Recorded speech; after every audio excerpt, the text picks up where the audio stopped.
देश है हमारा, अमीश देवगन के साथ। नमस्कार व्यूअर्स, मैं हूं अमीश देवगन और आप देख रहे हैं वीकेंड का सबसे भरोसेमंद कार्यक्रम ये देश है हमारा।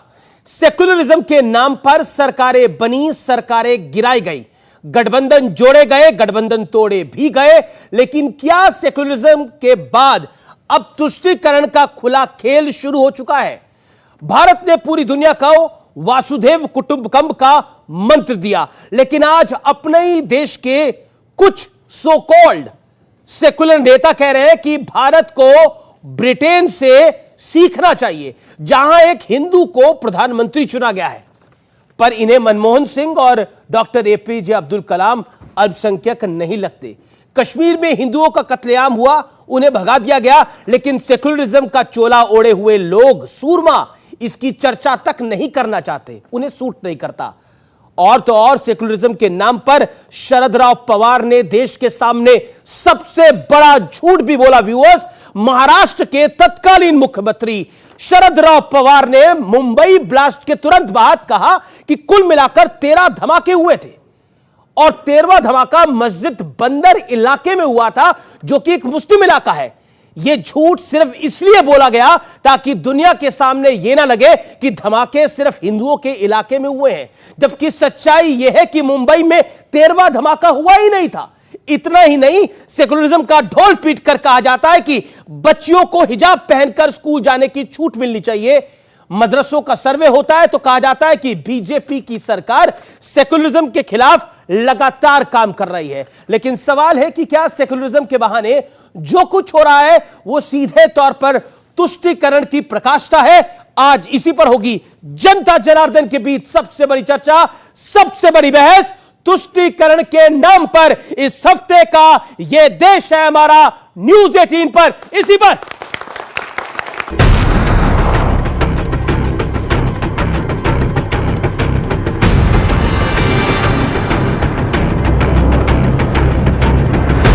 एक वर्ग के वोट हथियाने के लिए तुष्टीकरण हमेशा से सियासी शस्त्र रहा है, लेकिन आजकल के सियासत में तुष्टीकरण का खुला खेल हो रहा है। भारतीय करेंसी के ऊपर एक तरफ गांधी जी की तस्वीर है, वो वैसे ही रहनी चाहिए, लेकिन दूसरी तरफ श्री गणेश जी की और श्री लक्ष्मी जी की तस्वीर भारतीय करेंसी के ऊपर लगाई जाए। इंडोनेशिया एक मुस्लिम कंट्री है, 85% से ज्यादा उनकी आबादी मुस्लिम है, 2% से कम हिंदू हैं वहां पे, लेकिन उन्होंने भी अपने नोट के ऊपर गणेश जी की तस्वीर छापी हुई है। चुनाव है, चुनावी स्टंट है, ये तो एक फेस सेविंग प्रोग्राम है अरविंद केजरीवाल जी का। चूंकि इन लोगों ने इतना गाली दिलवा दिया है अपने मंत्रियों से, अपने गुजरात प्रदेश अध्यक्ष से, हिंदू देवी देवताओं को। केजरीवाल ने बीजेपी को उनकी पिच पर घेरा तो एक आरटीआई सामने आ गई, जिसमें दावा किया गया कि दिल्ली वक्फ बोर्ड को करोड़ों रुपए दिए गए।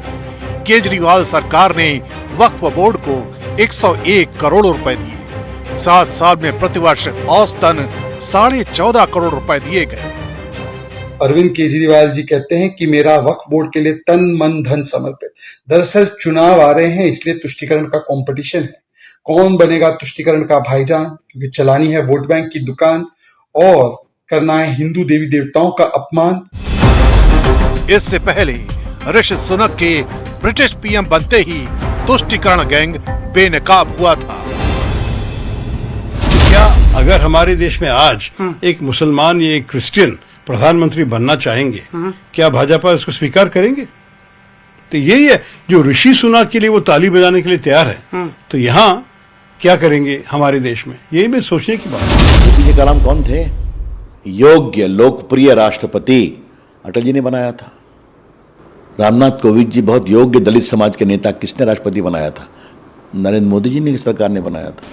मैं तो बोला कि इंशाल्लाह मेरी जिंदगी में या मेरी जिंदगी के बाद एक हिजाब पहनने वाली बच्ची भारत की प्राइम मिनिस्टर बनेंगे। बोले बात यहीं तक नहीं रुकती। मुद्दा मदरसों के सर्वे का हो या हिजाब का, तुष्टीकरण गैंग कोई मौका नहीं छोड़ता। क्या सिर्फ मदरसों का इन्वेस्टिगेशन होगा या आरएसएस के मदरसों का भी इन्वेस्टिगेशन होगा, उनके स्कूल का भी इन्वेस्टिगेशन होगा? सवाल यह है कि संविधान बड़ा या धर्म, और अगर इनकी नजर में संविधान बड़ा है तो लड़ाई काबिलियत के बजाय धर्म पर क्यों? सवाल ये भी, वोट के लिए इस्तेमाल होने वाला अल्पसंख्यक वर्ग आखिर इस सियासी साजिश को कब समझेगा? मेरे साथ आज बात करने के लिए डॉक्टर सुधांशु त्रिवेदी है, मेंबर ऑफ पार्लियामेंट है, भारतीय जनता पार्टी के प्रवक्ता है। जोरदार तालियों के साथ अभिनंदन करिए डॉक्टर सुधांशु त्रिवेदी का। आचार्य विक्रमादित्य है, आध्यात्मिक गुरु है, जोरदार तालियों से अभिनंदन करिए। जुनैद हैरिस है, उनका अभिनंदन है, प्रोफेसर है पेशे से, जाने माने मुस्लिम स्कॉलर है। मेरे साथ तस्लीम रहमानी है, जोरदार तालियों से अभिनंदन करिए, अध्यक्ष एमपीसीआई के हैं। हाजिक खान है, जाने माने मुस्लिम स्कॉलर है, उनका भी अभिनंदन है। आप तमाम लोगों का स्वागत है और जनता जनार्दन आपके लिए जोरदार तालियां। तो जोरदार तालियों से जनता का अभिनंदन है। और शुरुआत में मैं 50-50 सेकंड सबको देता हूं अपने विषय को रखने के लिए। शुरुआत तस्लीम रहमानी आपसे। भारत को ब्रिटेन से सीखना चाहिए, क्यों? देखिए, पहली बात तो ये कि जो पूरा का पूरा विषय यहाँ चल रहा है, मैं इसे बिल्कुल ही गैर ज़रूरी तो समझता हूँ, हमारे इंटरनल कंजम्पशन के लिए इम्पोर्टेंट नहीं है। लेकिन एक बात जो हमारे लिए इत्मीनान की है पूरे देश के लिए, वो ये है कि ये वो जगह है और ये वो लोग हैं जिन्होंने हमसे बेतहाशा नफरत की है, पूरे देश से, हमारे लोगों से नफरत की है, कत्लेआम किया है, हमें लूटा है। और लूट के ये वो लोग हैं जिन्होंने कहा था dogs and Indians are not allowed, इनके रेस्टोरेंट्स पे लिखा होता था। हमारे लिए फख्र की बात यह है कि हमारे मुल्क का एक आदमी आज 10 डाउनिंग स्ट्रीट पे मौजूद है और आज बकिंगम पैलेस में मौजूद है, वो जिन्होंने लूटा था। लेकिन ये इस बुनियाद पर नहीं है कि वो हमारे इस मजालिम पर होने वाले कोई इंतकाम वहां लेंगे। वो अपने सिस्टम, अपने कॉन्स्टिट्यूशन, अपने देश, अपने राष्ट्रवाद की बुनियाद पर है। वो हमारी इन चीजों का बदला लेने वाले नहीं। और ये कोई पहला वाक़या तो गर्व करिए, छाती पीटने से क्या होगा? पूरी दुनिया में कई ममालिक में भारतीय मूल के लोग इससे पहले भी प्रेसिडेंट बने हैं, प्राइम मिनिस्टर बने हैं, और हिंदू भी बने हैं, मुसलमान भी बने हैं। कई जगहों पे सुरेनाम में, ट्रिनिडाद में, मॉरिशस में, मालदीव में, पाकिस्तान में, यहाँ के दिल्ली के प्राइम मिनिस्टर बने हैं। तो ये बनते रहे, ये हमारी क्षमता है, इसे पहचानना चाहिए। तो फिर हम और ये कह रहे हैं, ये सरकार, इस सरकार, जो कई नेता बोल रहे हैं, शशि थरूर एक लर्निड आदमी है, वो कह रहे हैं इस सरकार को सीखना चाहिए। चिदम्बरम साहब फॉर्मर गृह मंत्री है, वो कहते हैं इस सरकार को सीखना चाहिए। असद ओवैसी कहते हैं इस सरकार को सीखना चाहिए। कई बड़े बड़े उलेमा कह रहे हैं इस सरकार को सीखना चाहिए। सीखना क्या चाहिए? हाँ, सीखना ये चाहिए कि इस देश की जो सबसे बड़ा इशू है, इस देश का जो सबसे बड़ा मसला मेरे नजदीक है पिछले 75 साल में, वो है इस देश में आइडेंटिटी पॉलिटिक्स। ठीक है, शनाख्त की, जिसकी वजह से तुष्टीकरण होता है, जिसको आप कह रहे हैं। आचार्य विक्रमादित्य जी, अगर मदरसे का सर्वे हो तो उसको इन्वेस्टिगेशन बना दिया जाता है। अगर ऋषि सुनक प्रधानमंत्री ब्रिटेन के बन जाए तो कह दिया जाता है भारत को सीखना चाहिए। भारत को सीखना चाहिए या भारत सिखा रहा है? 50 सेकंड। भारत विश्वगुरु है, विश्वगुरु था, विश्वगुरु रहेगा, इस बात को कोई नकार नहीं सकता है। लेकिन समस्या यहां है कि कुछ लोगों ने इस देश में तुष्टीकरण का इतना जो खाना खा लिया है कि उनको हर चीज में तुष्टीकरण चाहिए। आज रिजर्वेशन प्रधानमंत्री के पद पे भी आने की बात कर रहे हैं। क्या प्रधानमंत्री का पद योग्यता पे बनेगा? इस देश की जो जनता है वो बनाएगी, या इस देश के अंदर जिस प्रकार से कोई कह रहा है बुरके वाली बननी चाहिए, कोई कहता है दाढ़ी वाला बनना चाहिए, कोई कहता है बिना मूछ वाला बनना चाहिए, हम कहते हैं भगवे वाला बनना चाहिए। भाई क्यों नहीं बनेगा भगवे वाला? बिल्कुल बनना चाहिए भगवे वाला। इस देश के अंदर जब ज्यादा बहुसंख्यक हम हैं तब भी हम तुष्टीकरण का क्यों? आज मुझे बताइए, जो लोग सवाल उठा रहे हैं, आज शशि थरूर ने सवाल उठाया, उनका राज रहा इतने साल तक, क्यों नहीं बनाया उन्होंने खान साहब को प्रधानमंत्री? क्यों नहीं बनाया उन्होंने खान साहब को प्रधानमंत्री? जिसको जो उसको अडॉप्ट करके जबरदस्ती नाम बदल कर उसको गांधी अडॉप्ट बनाया गया, उसके बाद क्यों नहीं बनाया गया उसको प्रधानमंत्री? इस देश में हमने देखा है कि आज भी ओबीसी जिस प्रकार की राजनीति कर रहे हैं कि बुर्का पहन के राजनीति, भैया सीधा सीधा भगवे वाला बनेगा। आज हिंदू जाग गया है और आवश्यकता है कि भगवे वाले को ही बनाएंगे हम। आपने अपनी बात को रख लिया। प्रोफेसर जुनैद हैरिस, आपको लगता है कि भारत को सीखना चाहिए या फिर आपको लगता है कि हर चीज के अंदर नीम मेक निकालना, खासतौर पर तब जब विषय ही ना हो? क्या आपको लगता है कि कुछ लोगों की हर खुशी में रोने की आदत होती है? सवाल ये नहीं है, सवाल ये है जब हमारा संविधान बना, हमारा मुल्क आजाद हुआ, उसके बाद हम एक राष्ट्र के लिए मिलकर के काम करने की हमारा जो अप्रोच था, उस नुक्ते नज़र से देखा जाए तो किसी धर्म विशेष को ये अधिकार ही नहीं पहुंचता है कि ये कहा जाए कि इस धर्म के लोगों को पीएम बनना चाहिए और उस धर्म के लोगों को नहीं बनना चाहिए। सवाल वहां पे खराब होता है कि संविधान से बड़ा जब हम इस मुल्क को हिंदू राष्ट्र बनाने की कोशिश करते हैं या मुस्लिम राष्ट्र बनाने की बात करने की कोई सोचे। सुधांशु त्रिवेदी, इसी देश में शरद राव पवार एक 13वां धमाका इजाद कर देते हैं। इसी देश के अंदर हमने देखा कि तुष्टिकरण की प्रकाष्ठा ये होती है कि एक चुना हुआ प्रधानमंत्री, यानी जिसको उसकी पार्टी ने मनोनीत करा, डॉक्टर मनमोहन सिंह विज्ञान भवन के मंच से कहते हैं कि अगर संसाधनों पर सबसे पहला हक है तो वो मुसलमानों का है। ऐसा क्यों होता है? देखिए, मैं कहूंगा सबसे पहले जो सीखना चाहिए इंग्लैंड के घटनाक्रम से, क्या हुआ है वहां अर्थव्यवस्था की स्थिति बद से बदतर होती जा रही है, इसलिए बार बार परिवर्तन हो रहा है। 10.5% की महंगाई है, पूरे यूरोप में जबरदस्त महंगाई और बेरोजगारी है। राहुल गांधी के ननिहाल इटली में जबरदस्त महंगाई और बेरोजगारी है, अमेरिका में है, और पाकिस्तान और श्रीलंका तो छोड़ दीजिए, चाइना में इस ढंग की खबरें हैं कि हुनान प्रोविंस में बैंकों के बाहर टैंक लगाने पड़े हैं, बैंक डिफॉल्टर हो गए हैं, तो कहीं लोग आके हमला न कर दें। अरे भाई, दुनिया में चारों तरफ आग लगी हुई है, आप घर में बैठ के कह रहे हैं गर्मी लग रही है, लगता प्रधान सेवक ने एसी ढंग से नहीं चलाया हुआ है। मुझे लगता है कि समझने की तो इसकी जरूरत है। अब मैं आता हूं इस टॉपिक पे। देखिए, कितने फक्र की बात थी कि दीपावली का दिन हमारी पूजा पद्धति की परंपरा में महाकाल रात्रि मानी जाती है, और महाकाल रात्रि को काल चक्र के परिवर्तन की वह गति देखिए कि जिन्होंने 75 साल पहले तक हम पे हुकूमत की थी, वो 10 डाउनिंग स्ट्रीट 10 ब्राउनिंग स्ट्रीट बदलने जा रही है। और इसको लेकर तो हर ब्राउन कलर व्यक्ति को बड़ा खुश होना चाहिए था। मगर मजे की बात क्या है, ओरिजिनली तो उनका परिवार गुजरावाला का रहने वाला था, अनडिवाइडेड इंडिया का। अरे भाई, आज पाकिस्तान के लोग आके गुजरावाला के लोग हमसे झगड़ते तो समझ में आता कि हमारा या तुम्हारा वो तो कह नहीं रहे, और कुछ गए गुजरे लोग यहां पे हैं जो हर अच्छी चीज में बुराई देखने को तैयार हैं। अगर भारत का कुछ हिंदू धर्म का अच्छा नहीं इसमें ये खराबी थी, अरे मतलब कोई अच्छा खरा चमकदार कपड़ा पहन चल रहा, कोई कहते चमकदार कपड़ा, अरे मिट्टी लगा ली, कहां चमकदार है भाई, इसमें कुछ ना कुछ तो लगा हुआ था। और एक फैक्ट भी कहते हैं, जहां तक मुस्लिम प्रधानमंत्री की बात है, जो तो जाके चेक कर लीजिए। पहली बात तो कांग्रेस ने 75 साल में कोई मुस्लिम अध्यक्ष बनाया? जनाब, एक फैक्ट है, जाके चेक कर लीजिएगा। मुस्लिम प्रधानमंत्री तो बनने जा रहा था 47 में। एक दौर में महात्मा गांधी ने मन बना लिया था मौलाना आजाद को प्रधानमंत्री बनाने का, पर उन्हें लगा कि कांग्रेस में और नेहरू तैयार नहीं होंगे। इस ढंग के भी फैक्ट्स अवेलेबल है, किताबों में रिसर्च करिएगा तो पता लग जाएगा। और फिर मैं ये कहना चाहता हूं, वहां पे ऋषि सुनक कोई हिंदू होने की वजह से नहीं बने, अपनी काबिलियत के दम पे बने। और यहां आप कह रहे हैं मुस्लिम होने की वजह से दे दिया जाए। और सबसे ज्यादा वो ओवैसी साहब, अरे उनसे कहिए जो कह रहे हैं कि इंशाअल्लाह एक दिन एक हिजाब पहने औरत आएगी, तो मैं उनसे कहना चाहता हूं कि मोहतरमे मजलिस, मुहाफिज़े इत्तिहादुल मुस्लिमीन, सरताज सेकुलर सियासत, आली जनाब असदुद्दीन ओवैसी, अल्हम्दुलिल्लाह एक नकाब वाली को अपनी पार्टी की सदारत तो दे दीजिए, तब आके भाषण दीजिए। जी। मतलब खुद मियां फजीहत और दूसरों को नसीहत। और अंत में मैं ये कहना चाहता हूं जी कि भाई, अगर विपक्ष को इतना है तो आज विपक्ष घोषणा कर दे कि संयुक्त विपक्ष का साझा प्रधानमंत्री पद का उम्मीदवार कोई मुस्लिम होगा।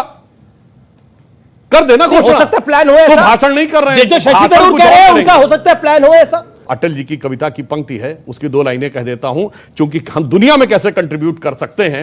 मैं अखिल विश्व का गुरु महान, देता विद्या का अमर दान, मैंने दिखलाया मुक्ति मार्ग, मैंने सिखलाया ब्रह्म ज्ञान।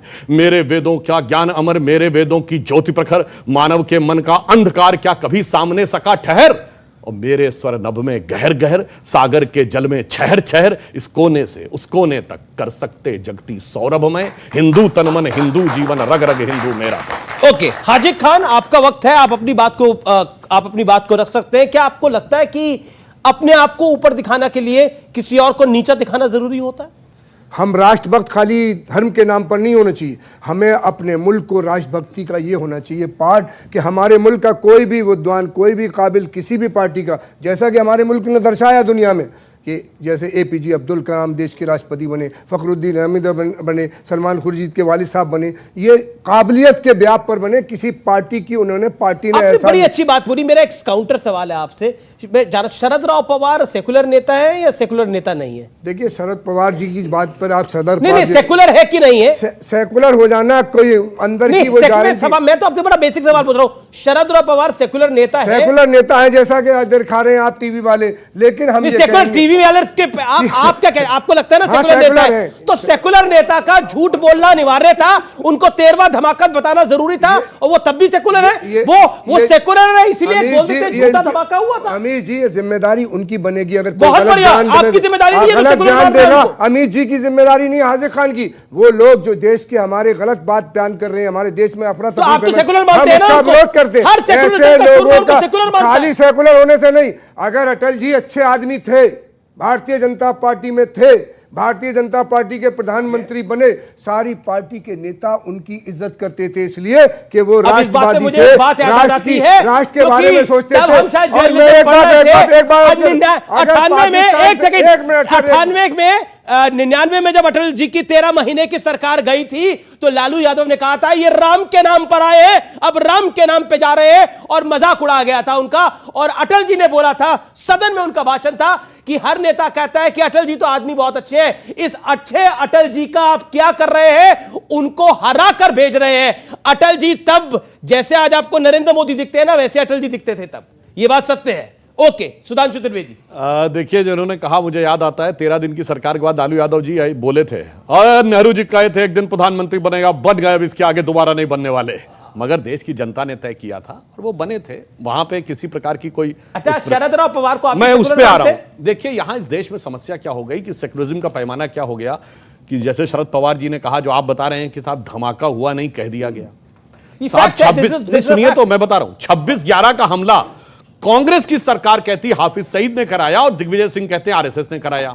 यह सेकुलरिज्म के लिए जरूरी था। बटाला हाउस इनकाउंटर कांग्रेस की सरकार कहती है वो जायज है, मगर कांग्रेस का नेता में सोनिया गांधी की आंख में आंसू आ जाते हैं। और तो और, इशरत जहां को आतंकवादी कांग्रेस सरकार का आईबी चीफ कहता है, और इंसिडेंटली उस समय आईबी चीफ थे श्री आसिफ इब्राहिम, संयोग से वो भी मुस्लिम थे, वो कह रहे हैं आतंकवादी है, मगर कांग्रेस के नेताओं को बेटी नजर आने लगती है। इसलिए मैं कहना चाहता हूं, आतंकवाद को लेकर धर्म मजहब से जोड़, बड़ी बड़ी मजेदार बात है, जब कोई धमाका है ना, आतंकवाद का मजहब नहीं होता, मगर हर आतंकवादी का मजहब होता है। प्रोफेसर आयरिस, मैं जब से डिबेट में शरीक हो रहा हूं, एक बात मैं जरूर कहता हूं कि गाय को राष्ट्र पशु बना दिया जाए।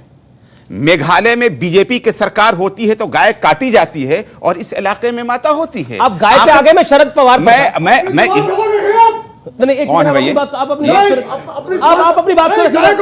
उन्होंने नहीं बोला, उन्होंने ऐसा बोला नहीं, उन्होंने ऐसा नहीं बोला, उन्होंने ऐसा बोला ही नहीं है। आपको गलत फहमी हो रही है बाबा, आपको गलत फहमी हो रही है, आपको समझा रहा हूं मैं, आप बैठिए। उन्होंने ऐसा बोला ही नहीं है, उन्होंने ऐसा नहीं बोला है। मैं आपको आप उनकी बात, अच्छा, उन्होंने ऐसा बोला ही नहीं बोला। आप जब बेइज्जती बात कर रहे क्यों चिल्ला रहे भाई? इन्होंने तो ऐसी कोई बात भी है। एक सेकंड। बदकिस्मती इस मुल्क की यही है कि इस मुल्क में गाय का नाम आते ही अखलाक मार दिया जाता है, जबकि उसकी फ्रिज में गाय का गोश्त नहीं होता है, और फिर उसको भी लोग सपोर्ट करने के लिए खड़े हो जाते हैं। मैं क्या कह रहा हूं, इन्होंने समझा नहीं।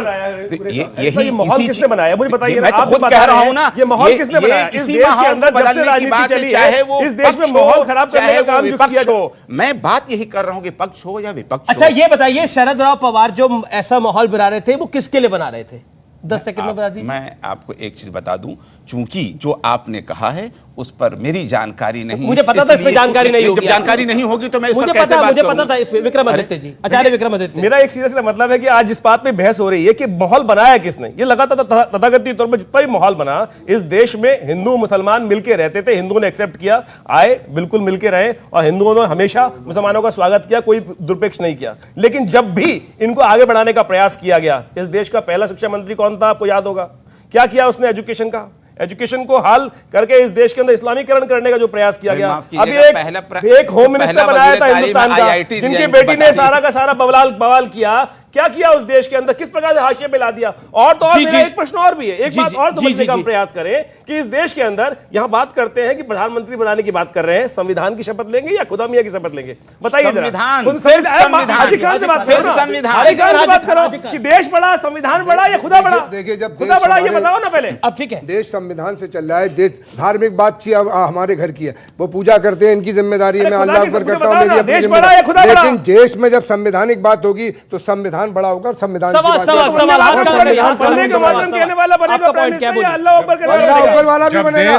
पीएफआई पर बैन लगती है, जब देश के अंदर पीएफआई पर बैन लगती है जो जायज है, लेकिन जो विपक्ष वाले अभी लालू यादव के स्टेटमेंट आया कि पीएफआई पर भी लगे और आरएसएस पर भी लगे, जब आरएसएस पर कोई सबूत ही नहीं है, कोई हंगामा नहीं है, तो ये शब्द क्यों निकालते हैं? ड्रॉ जो करते हैं सपोर्ट करते हैं फिर पीएफआई की, क्यों इसको आप जोड़ते हैं पीएफआई के साथ आरएसएस को? आप हिंदुवादी संगठन माफ कीजिएगा, आपने गाय का नाम क्यों लिया?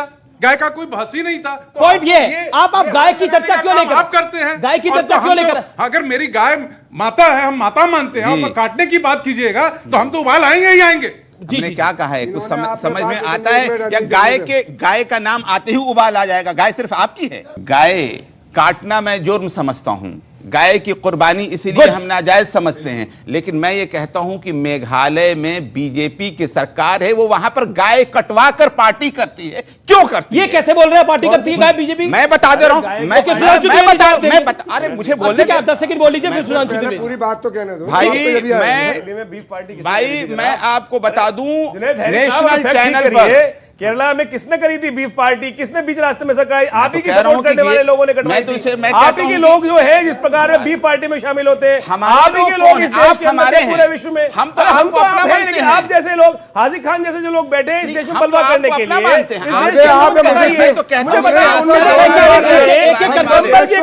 हाजी खान एक एक करके जो भी नेता पब्लिक की, जनता का मजाक उड़ाती है, आस्था का उससे झूठ बोलती है, मैं दोनों की मुखालफत कर रहा हूं, चाहे उसका नाम सेकुलर हो, चाहे उसका नाम देश चाहे वो मजाक उड़ाते थे ना जब वो राम का प्रूफ मांगते थे, और आपने भी मांगा था 5 दिन पहले बहस के अंदर। नहीं, मैंने राम का प्रूफ कभी नहीं माना है। मैंने अभी भी मैं कह रहा हूं कि जन्मभूमि को लेकर के हमेशा मत, कोई विवाद नहीं है। जन्मभूमि को लेकर के आपने बोला, आप पड़ोस में खड़े हैं हमारे साहब अभी भी रहमानी जी जो कहते हैं कि बाबरी की शाम आज भी कराएंगे, 25 लाख लोग बुला रहे थे। जन्मभूमि को हम आस्था पर मजाक नहीं उड़ाते। आपके पड़ोस में लोग खड़े हैं जी, मैं आपको मौका दूंगा, आपको भी मौका दिया मैंने। सुधांशु त्रिवेदी अभी भी देखिए, आस्था के मजाक की जो बात है, मैं बिल्कुल आस्था के मजाक ये होता था कि भाई जैसे हमारे यहाँ आस्था है, नवरात्र में सब व्रत रखते थे ना, तो जो व्रत रखेगा वही तो उद्यापन करेगा ना, शाम को फलाहार करेगा, वही 9 दिन जो व्रत रहेगा वो कन्याएं खिलाएगा।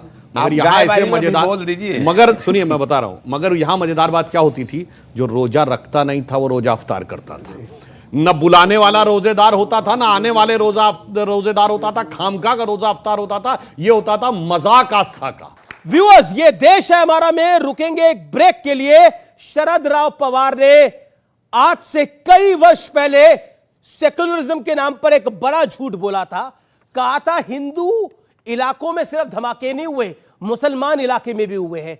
सोचिए, तुष्टीकरण के नाम पर सेकुलरिज्म का चोला कितना घातक है। क्या आप हिजाब पे, क्या कहते हैं, मदरसों पे खूब लड़ाई लड़ते हैं, हिजाब पे मदरसे खूब लड़ाई, शिक्षा रोजगार पे क्यों नहीं लड़ाई लड़ते आप? लड़ाई लड़ने की बात बिल्कुल हमेशा उस पे मदरसे पे लड़ोगे, हिजाब पे लड़ोगे, मेरा हिजाब के महिला बन जाए। अरे भगवान, उन्होंने आचार्य ने बोल दिया कि भगवा बनना चाहिए, तो आपको भगवा से प्रॉब्लम क्या है? हम सिर्फ राष्ट्रीयता और मानवता के नाम, प्रॉब्लम क्या है सर? हमारी आपको हिजाब बना लोगे, आप अपना हिजाब और मानवता के नाम है, मुस्लिम महिला को प्रधानमंत्री बना लोगे, उन्होंने बोल दिया कि भगवा बनना चाहिए, तो आपको दिक्कत क्या है? हमें कोई प्रॉब्लम नहीं। जो देश में जो चुन के आएगा, जो हमारे मोदी, एक मिनट, हमारे देश के प्रधानमंत्री माननीय मोदी जी, जब भारतीय जनता पार्टी ने उन्हें प्रधानमंत्री का कैंडिडेट बनाया था, तब वो खाली भारतीय जनता पार्टी के प्रधानमंत्री थे। लेकिन जब उन्होंने शपथ ली, दूसरी बार शपथ ली, तब 135 करोड़ हिंदुस्तानियों के वो प्रधानमंत्री है। खाली ना तो हिंदुओं के, ना भगवान के, हिंदू, मुसलमान, सिख, ईसाई, भारत में ना रहने वाले हर नागरिक के प्रधानमंत्री। उनका तो पॉइंट ही नहीं है। जो चुन के आएगा, मानते क्यों नहीं हो? फिर कैसे कह रहे हो कि हिजाब वाली महिला? वो उनकी राय है, आप उनको सपोर्ट नहीं करते? अरे आप सपोर्ट करते उनको? ये काल्पनिक बात कर रहे हैं। काल्पनिक नहीं है, रियल बोला इन्होंने। ओवैसी साहब ने रियल बोला अरे है। आप जवाब काल्पनिक नहीं है, रियल है भाई। आप जवाब वो देंगे ना, हमारा कोई लेना।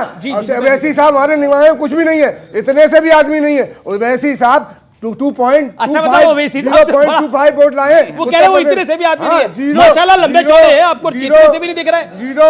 2.5 वोट लाए। ये कंपटीशन का भी 25%। ये क्या कंपटीशन हो गया है कि ओवैसी साहब इतने से है, मैं बड़ा हूं। कंपटीशन चल रहा है, राजीव गांधी का कंपटीशन इंदिरा जी के साथ था, इंदिरा जी का पंडित नेहरू के साथ था, फिर डॉक्टर मनमोहन सिंह आगे कंपटीशन चल रहा है। अब हाजी खान ने आपके सामने बोला, वो तो उनका कद बहुत छोटा है, इनका कद बहुत बड़ा है हाजी खान साहब का। देखिए मेरे नजदीक मेरी जाती राय यह है कि इस मुल्क में सेकुलरिज्म से बड़ा ढकोसला कुछ और नहीं रहा है। 75 साल में सेकुलरिज्म के नाम पर राजनीतिक सत्ता हासिल करने की कोशिश की जाती रही है, तो इसमें कोई दो राय नहीं नहीं है। चल रही है। और आरएसएस इस मुल्क में एक दिन को भी खत्म नहीं हुआ, और आरएसएस की पूरी पॉलिटिक्स ब्यूरोक्रेसी में, पॉलिटिक्स में और तमाम जो इंस्टीट्यूशनल एरिया है उसमें वो गए, वहां से उन्होंने ये आइडेंटिटी पॉलिटिक्स को प्रमोट किया है। और आज जो कुछ हो रहा है इस मुल्क में 1990 के बाद से, 1990 के बाद से इस मुल्क में जितनी जो भी पॉलिटिकल डिस्कोर्स है वो मजीद बाइफर्केशन का, मजीद तोड़ने का है, देश को जोड़ने वाला नहीं है। उसके जिम्मेदार है आप,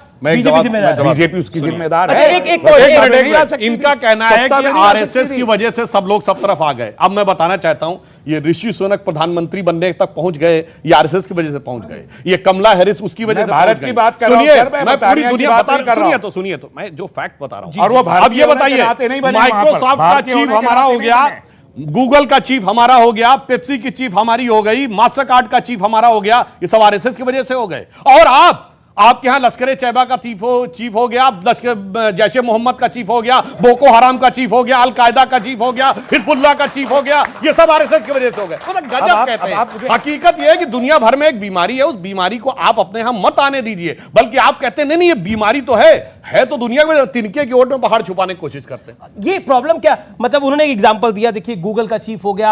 आप क्या आपको लगता नहीं है जब जैश मोहम्मद का चीफ की बात होती है, अगर या फिर बोको हरम के चीफ की बात होती है, या आईएसआईएस के चीफ की बात होती है, हिजबुल मुजाहिदीन, इंडियन मुजाहिदीन, क्या आपको लगता नहीं है कहीं ना कहीं ये जो पैट्रोनाइजिंग ऑफ टेररिज्म है, that is also harming you? ये ग्लोरिफिकेशन सुधांशु त्रिवेदी और इनकी पार्टी करती है, मुसलमान नहीं करते। आपने जितने नाम भी लिए, बोको हराम हुआ, शबाब हुआ, अल कायदा हुआ, या जो भी है, ये क्या बात करते हैं। सलमान खुर्शीद ने अपनी किताब में बोला ये RSS is equal to Boko Haram. एक मिनट आरएसएस क्या is equal to Boko Haram है? अरे तो बोको हराम सेक्सुअल स्लेव बनाती है लोगों को। बोको हराम को एंडोर्स नहीं कर रहा है ना, बोको हराम को एंडोर्स नहीं कर रहे हैं। जब आप आरएसएस को उसके पैरेलल खड़ा करते हैं एक राष्ट्रवादी संगठन को, तब आप उसको एंडोर्स ही करते हैं। और मैंने ये सलमान खुर्शीद के सामने बात बोली है इंटरव्यू के अंदर। 72,000 कम्युनल राइट्स के पीछे, और यहां पर सिखों के कत्लेआम के पीछे, और यहां पर ऑगस्टिन के कत्ल के पीछे आरएसएस का नाम मौजूद है। क्या बात करते हैं? मौजूद है, एफआईआर मौजूद है। क्या बात कर रहे हैं? एफआईआर और अभी कहा गया, मैं बता रहा हूं। आज चलिए अभी इसी यूरोप से सुनिए रिपोर्ट आई कि सरदार खुशवंत सिंह की किताब और आर्टिकल पढ़ लीजिएगा। उन्होंने कहा 84 के दंगों के समय सिखों की यह स्थिति थी कि यदि उन्हें दवाओं और खाने की जरूरत होती थी तो वो आरएसएस वालों से संपर्क करते थे। ये सरदार खुशवंत सिंह ने लिखा, वो कोई आरएसएस के व्यक्ति नहीं थे। सर गीता और रामायण में कहीं नहीं लिखा है कि दूसरे धर्म का सम्मान करना चाहिए, क्यों उस टाइम में कोई धर्म था ही नहीं।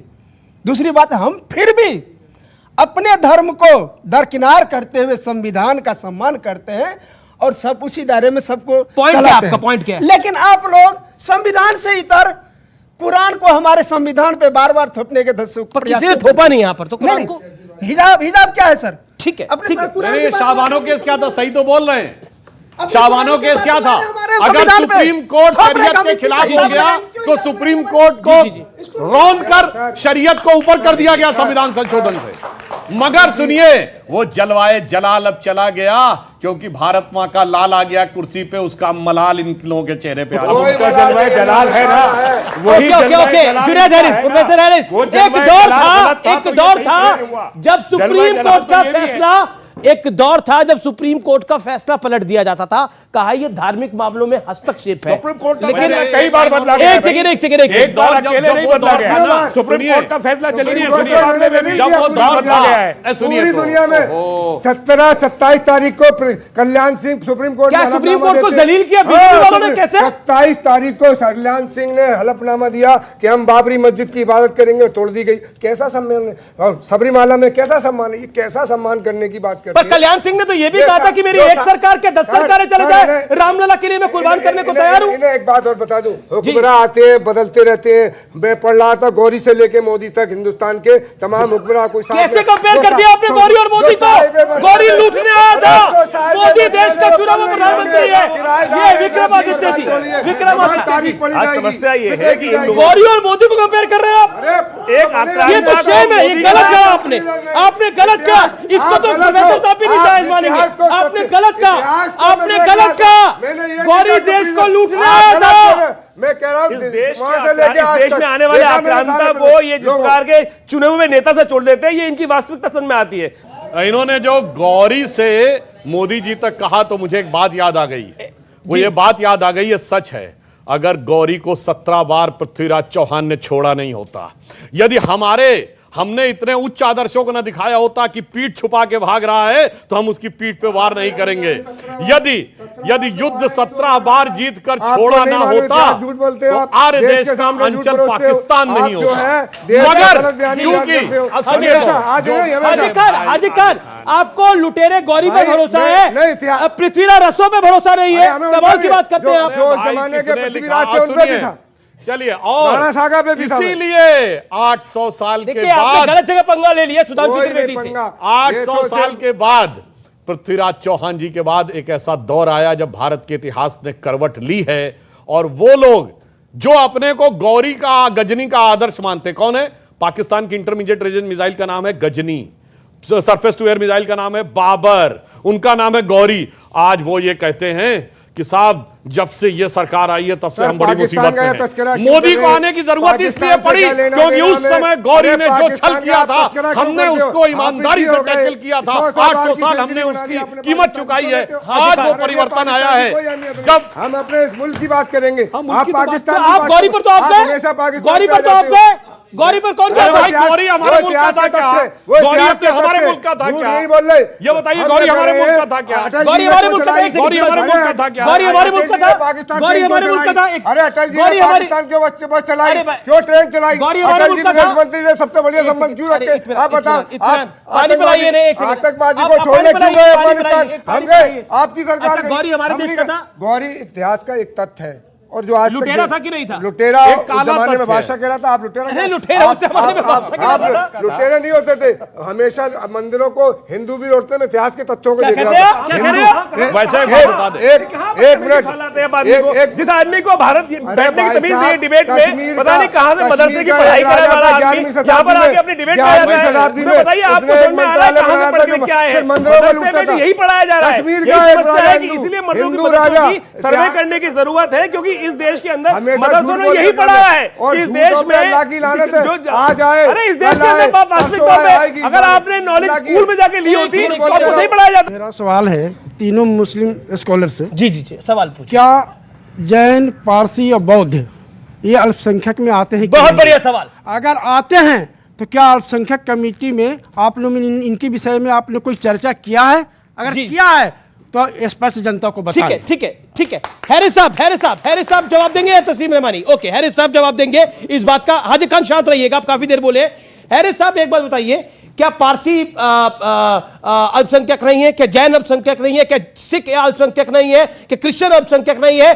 जो इस देश में दूसरी बड़ी आबादी है, उसी को सिर्फ अल्पसंख्यक का दर्जा चाहिए? क्यों?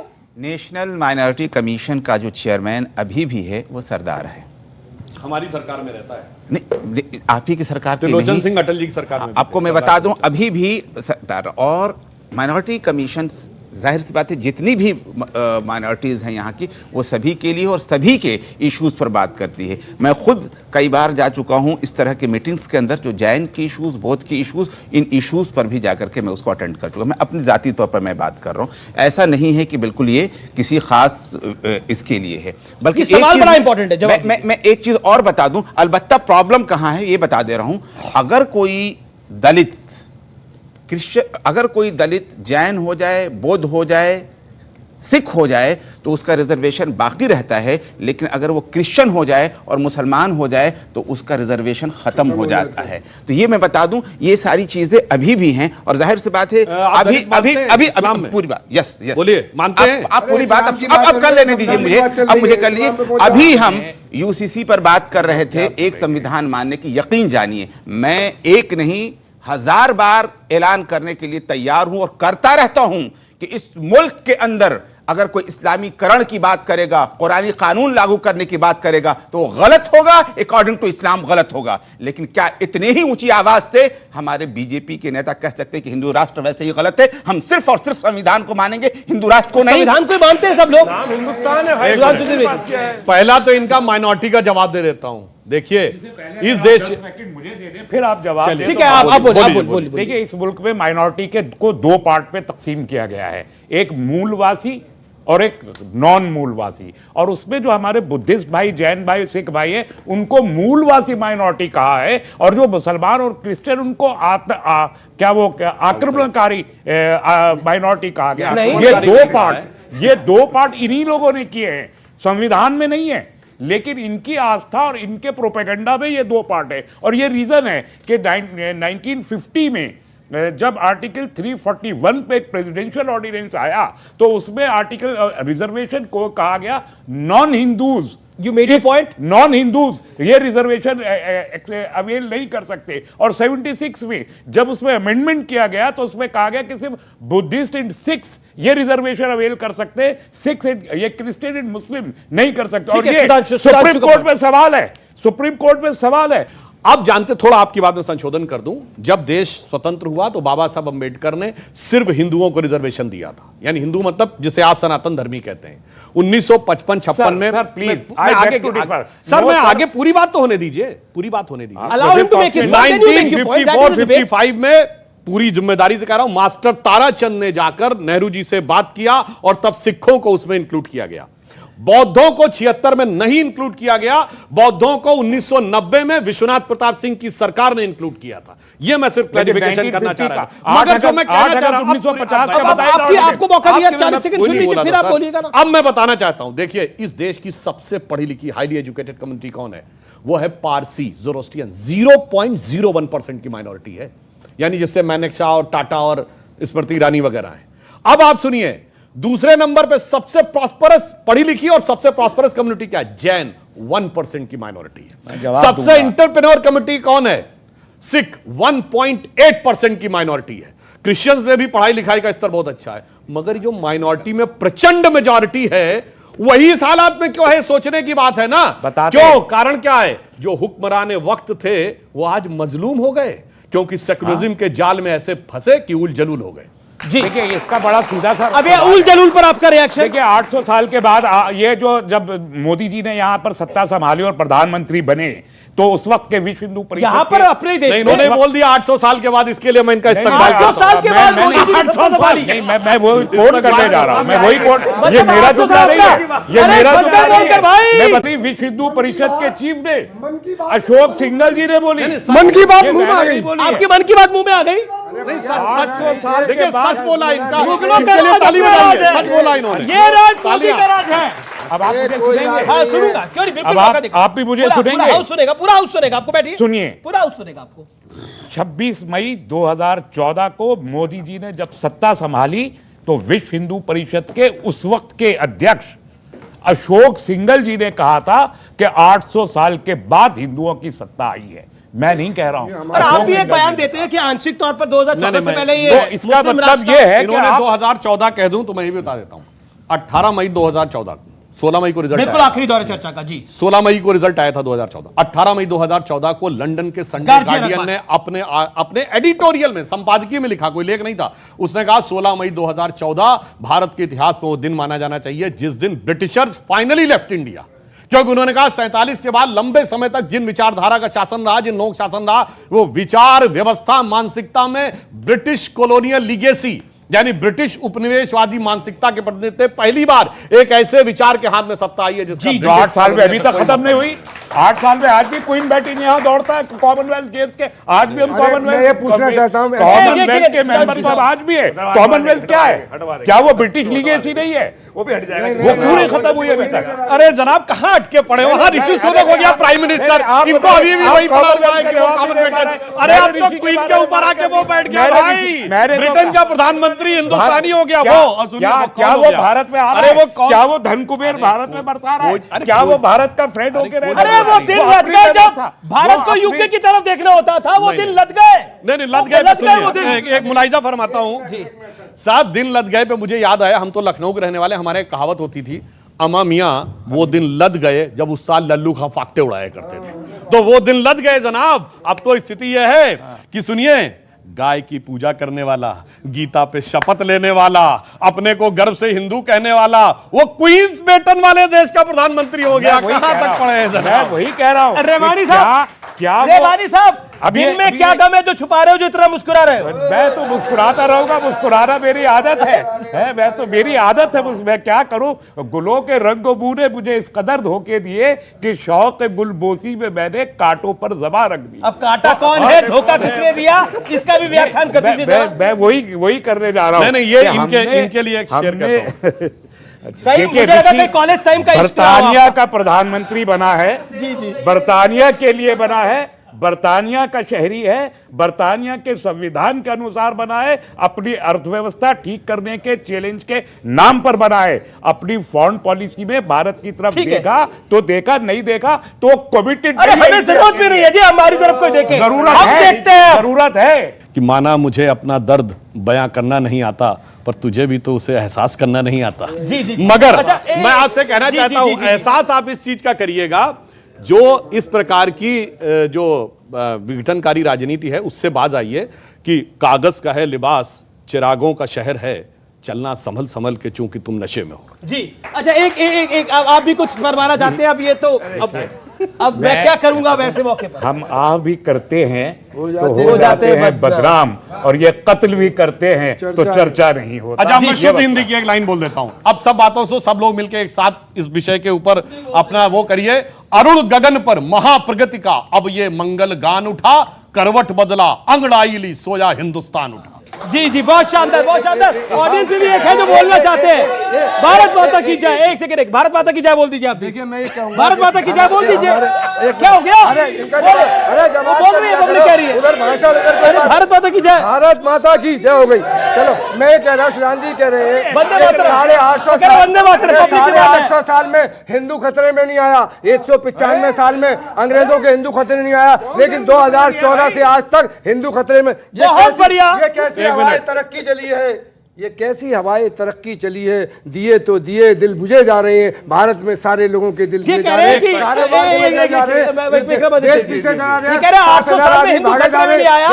अंग्रेजों के काल में हिंदू खतरे में नहीं आया, अब खतरे में आ गया। खतरे में? मुझे बताइए ऐसा कौन सी जगह है, ऐसा कौन सा शहर है, ऐसा कौन सा गांव है कि जिसमें हिंदुओं पर आपने आक्रांताओं ने इस देश के अंदर ना जुल्म किया हो? ऐसा कोई जगह नहीं बचा। आप उसकी जीती जागती जो एग्जाम्पल वो आप ही सामने खड़े हो। आपके पूर्वज कहीं ना कहीं हिंदू रहे होंगे, बेचारे जबरदस्ती घाघरा पहन के खड़े हुए थे, कोई और दिक्कत नहीं थी। आपने कोई यहाँ पर आज तक जानबूझ के नहीं ठहराया था। आपने इस्लाम बेचारे डर के मारे तलवार के अंदर जाके घाघरा पहना था, इसका प्रमाण आप हो। नहीं तो इसी कारण से तो वास्तविक सत्ता है, सब जानते हो आप लोग की। बाबा रामदेव अरे बाप क्यों तलवार पहन के भागे हमारे सामने।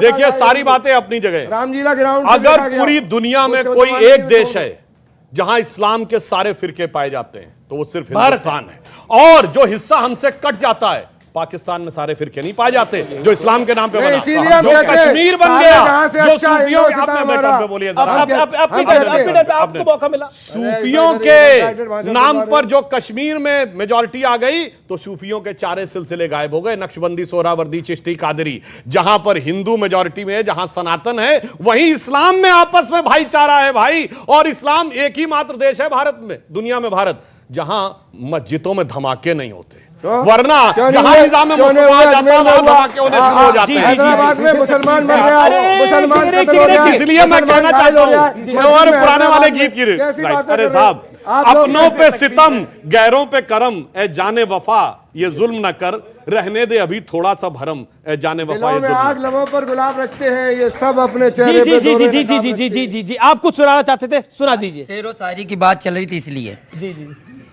ये भी पीछे नहीं रहते, देखिए। हाँ जी महाराज, दया है आपकी। तो मैंने ये कहा कि कन्याकुमारी से लेकर कश्मीर तक ये हम मानते रहे एक हैं, और जागीर से झोपड़पट्टी तक ये भी मानते रहे हम एक है, इरादे भी नेक हैं, लेकिन भाई साहब कुछ दिमाग से कुछ लोग क्रेक है। आपके लिए नहीं बोला भैया, आपके लिए नहीं बोला, आपके लिए नहीं बोला, आपके लिए नहीं बोला। लेकिन आखिरी दौर है, मैं 10-10 सेकंड में आपका कमेंट चाहता हूं। महबूबा मुफ्ती को लगता है, सुधांशु त्रिवेदी, गुजरात मॉडल पहले सिर्फ गुजरात तक था, अब पूरे देश में नरेंद्र मोदी ने गुजरात मॉडल ही लागू कर दिया है। 10 सेकंड में इसका जवाब। देखिए, एक्चुअली में महबूबा मुफ्ती क्या बोलती है मुझे समझ में नहीं आता है। वो जो कहती थी बीजेपी से यलगार करनी है चूंकि ये कश्मीर में हिंदू सीएम बनाना चाहते हैं, वो आज अल्पसंख्यकों की बात करने लगी, कभी चाइना के पक्ष में बोलने लगती हैं। मुझे लगता है कि वो मोदी जी के विरोध में अपने होशो हवास खोकर पूरी तरीके से खप्तुल हवास हो गई हैं, इसलिए उनकी बातों के ऊपर बहुत ध्यान। जी जी जी, आखिरी 10 सेकंड तस्वीर में मानी। देखिए, मैं सिर्फ ये कहूंगा कि भारत को भारत रहने दीजिए, इसे हिंदू मुसलमान सिख ईसाई में भारत भारत ही है जी, इसे नहीं बनाने ये चाहते हैं ना, ये नहीं चाहते हैं। इसमें तो भारत माता की जय बोल दीजिए। भाई मैं इनकलाब जिंदाबाद बोलूंगा, मैं बादरे वतन जिंदाबाद बोलूंगा। आपकी शर्तों पे जय बोल दीजिए, हम समझेंगे आपने कह दिया भारत एक है। मैं उस भारत माता की जय आप बोल दीजिए, हम समझेंगे। भारत माता की जय बोल दीजिए एक बार। समय यहां समाप्त हो रहा है। आप तमाम लोगों ने इस कार्यक्रम में भाग लिया, आपका बहुत बहुत शुक्रिया। Sudhanshu, last word, last 5 second. Bharat मां अंगड़ाई लेती, सुप्त चेतना जाग रही, और ऋषि मुनियों की देवधरा फिर अपना रूप संवार रही।